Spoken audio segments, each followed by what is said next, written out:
മുഅ്മിനീങ്ങളെ പരിശുദ്ധമായ ഖുർആനല്ലേ പറഞ്ഞത് ഇന്നല്ലാഹ വമലായികതഹു യുസല്ലൂന അലൻ നബി യാ അയ്യുഹല്ലദീന ആമനൂ സ്വല്ലൂ അലൈഹി വസല്ലിമൂ തസ്ലീമാ.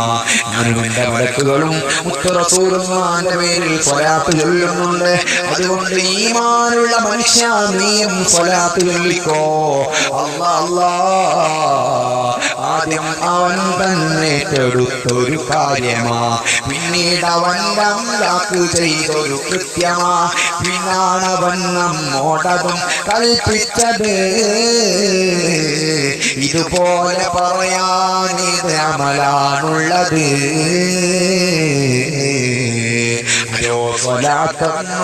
എന്നാൽ പിന്നെ പകരം ഇലാഹിൽ നിന്ന് പത്താ പൊന്നേ.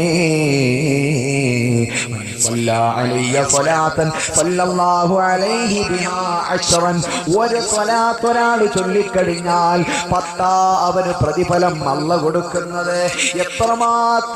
എത്രമാത്രം പോരിശയാക്കപ്പെട്ട അമലാണ് സ്വലാത്ത്. മറ്റുള്ള അമലിൽ നിന്ന് വേറിട്ട് നിൽക്കുന്ന മഹത്തമാക്കപ്പെട്ട അമല്.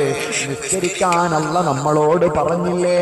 നോമ്പ് പിടിക്കാൻ പടച്ച റബ്ബ് പറഞ്ഞു. മറ്റുള്ള അമലുകളെല്ലാം അല്ല പറഞ്ഞു.